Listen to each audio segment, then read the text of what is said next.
Joining us now is Jason Pack, retired FBI supervisory special agent and author of The Crisis Code, What Leaders Say and Do When Everything Goes Wrong. And we also have Morgan Wright, CEO and founder of the National Center for Open and Unsolved Cases. Great to have you both here. So, Jason, I had premier DNA expert CeCe Moore on this show in April when the DNA was finally sent to the FBI lab in Quantico. And she thought that this could be perhaps the FBI using the same cutting-edge technology that solved the Gilgo Beach murders with a rootless hair. Would we have heard by now, though, if that worked, or is that underway? I think it's still underway, Elizabeth. And I think the fact that the DNA did not go there first. I mean, I'm a retired FBI agent. I'm a Quantico fan. I think it should have gone there first. Private labs do probably good work. I've not had experience with them, but a lot of agencies have, and they have solved cases. Having said that, sending that to the FBI right away would take that one step out. They would be able to do a CODIS profile when they were able to do a sample that was useful. But after that, they're able to go to this investigative genealogy process, and I think that's probably what's underway right now. Yeah. How long will that take? Well, it's not easy work because you're starting from a certain point of a distant relative, and you've got to work your way all the way through timelines and genealogies and families, and it's not quick, unfortunately. Yeah, they use that also with the Idaho killer of the 4 college students in Idaho. Morgan, there have been reports that the FBI has been discussing bringing in, quote, new technology tools, new tech tools to help investigate this case. What tools are we talking about?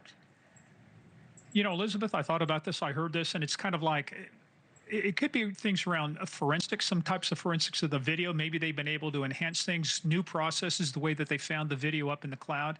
It could be new ways of tracing the blockchain address back to the wallet of the person who established it, that all of these, what I call parasitic communications happened from. It could be some advance in DNA technology. The only problem when you get an advance like that, it's still got to go through what's called the Fry process. It's got to be established that it's repeatable, scientifically accepted. So even if you get a new process, it may be dangerous from the standpoint, on a forensic standpoint, that it's not admissible in court. But I think some of the breakthroughs, Elizabeth, are going to come from maybe some forensics with video and tracing back those blockchain wallets. Yeah, it's just to remind our audience, Morgan, the blockchain wallet, you're talking about the ransom demands, which put in, you know, deposit some crypto in this account and we'll tell you what we know. We have heard from both Savannah Guthrie, I mean, most notably from Savannah Guthrie, who is a host of the Today Show. Nancy is her mother. Savannah said that the family and the FBI believed that at least one of those ransom notes was in fact legitimate. Right. Well, you know, and that's what I was talking about. That's what I called parasitic communications. Maybe the first one was kind of legit, but here's the problem. The rest normally weren't. when you want to have a ransom negotiation, you don't do it with TMZ.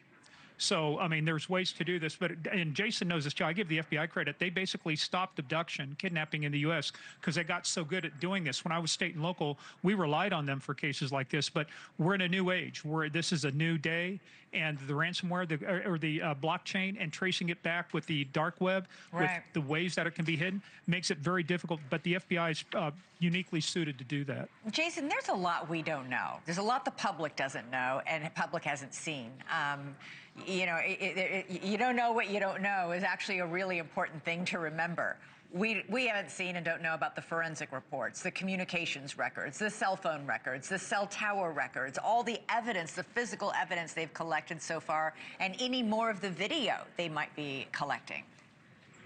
Right. And Elizabeth, there are probably as many theories as there are YouTube channels talking about it out there. And it's interesting being on this side of it, having worked these cases and watching these types of programs in the evening, listen to the pundits talk about it and knowing what we had. You're right. There's probably a lot of things that they're holding back, or at least a few things that they know that we haven't. They've also probably proven a lot of negatives, and that means they've ruled everything out by a piece of that timeline. So every piece of that timeline gets a piece of evidence that goes with it to say, yes, this is how we know this, not just I think that's the case. You have to prove every step in that timeline. Having some fresh eyes look at it 4 months later, there are probably a lot of things that we don't know that they do, and that's important because we're only working on basically what we've heard in the public and what we've been able to put together. People use their own experiences to kind of translate that into what they think, all well-meaning, but we just don't know, and that's the bottom line. Morgan, are we ever going to know? Is this family, I mean, I can't even imagine the agony of the Guthrie family, still not knowing where their mother is and what happened to her. Will we ever know? That's a tough question. On my Crime Reconstructed blog this week, we're doing the case of Jody Huisentruit, disappeared 30 years ago. I covered that case extensively. Yeah. A news anchor who vanished. Yep. She was on her way in to do the early morning news. 30 seconds from her front door and disappeared. And 30 years later, we still don't know. You can't put a timeline on it, but if $1.2 million doesn't move the needle and doesn't get somebody talking, Jason knows this too, we have gangbangers dime each other out for $100.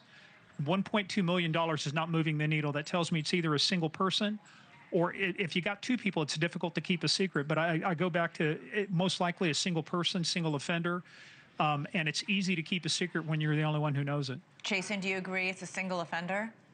I think it may be a little more complicated. Again, we both have our own opinions here. No, but yeah, I like diversity.